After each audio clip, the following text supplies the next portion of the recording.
जय माता दी दोस्तों, आज हम आपके लिए भगवान गणेश जी के वरदान की एक अनोखी कथा लेकर आए हैं। अगर आपको कथा अच्छी लगे तो चैनल को लाइक और सब्सक्राइब जरूर करें।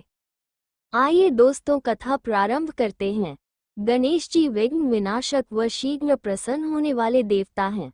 अगर कोई सच्चे मन से गणेश जी की वंदना करता है तो गौरी नंदन तुरंत प्रसन्न होकर उसे आशीर्वाद प्रदान करते हैं। वैसे भी गणेश जी जिस स्थान पर निवास करते हैं, उनकी दोनों पत्नियां रिद्धि तथा सिद्धि भी उनके साथ रहती हैं। उनके दोनों पुत्र शुभ व लाभ का आगमन भी गणेश जी के साथ ही होता है। कभी कभी तो भक्त भगवान को असमंजस में डाल देते हैं। पूजा पाठ व भक्ति का जो वरदान मांगते हैं वो निराला होता है। काफी समय पहले की बात है, एक गांव में एक अंधी बुढ़िया रहती थी। वो गणेश जी की परम भक्त थी। आंखों से भले ही दिखाई नहीं देता था, परंतु वो सुबह शाम गणेश जी के ध्यान में मग्न रहती थी। नित्य गणेश जी की प्रतिमा के आगे बैठकर उनकी स्तुति करती, भजन गाती व समाधि में लीन रहती। गणेश जी बुढ़िया की भक्ति से बड़े प्रसन्न हुए। उन्होंने सोचा, ये बुढ़िया नित्य हमारा स्मरण करती है, परंतु बदले में कभी कुछ नहीं मांगती। भक्ति का फल तो उसे मिलना ही चाहिए। ऐसा सोचकर गणेश जी एक दिन बुढ़िया के सम्मुख प्रकट हुए तथा बोले, माई, तुम हमारी सच्ची भक्त हो। जिस श्रद्धा व विश्वास से हमारा स्मरण करती हो, हम उससे प्रसन्न हैं। अतः तुम जो वरदान चाहो हमसे मांग सकती हो। बुढ़िया बोली, प्रभु, मैं तो आपकी भक्ति प्रेम भाव से करती हूँ। मांगने का तो मैंने कभी सोचा ही नहीं, अतः मुझे कुछ नहीं चाहिए। गणेश जी पुनः बोले, हम वरदान देने के लिए आए हैं। बुढ़िया बोली, हे सर्वेश्वर, मुझे मांगना तो नहीं आता। अगर आप कहें तो मैं कल मांग लूंगी।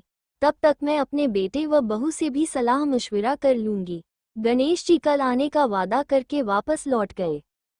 बुढ़िया का एक पुत्र व बहू थे।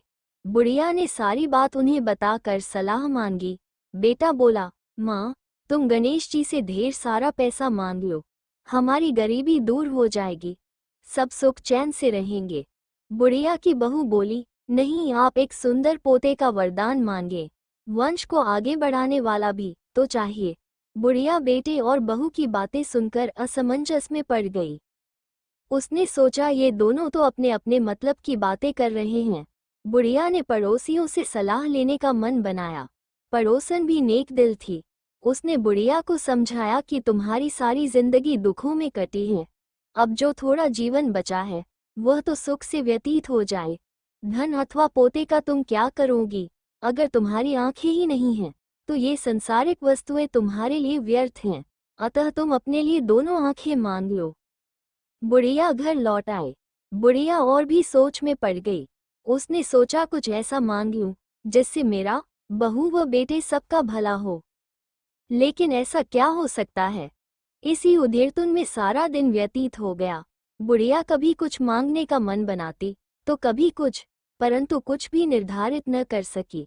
दूसरे दिन गणेश जी पुनः प्रकट हुए तथा बोले, आप जो भी मांगेंगे वह हमारी कृपा से हो जाएगा, ये हमारा वचन है।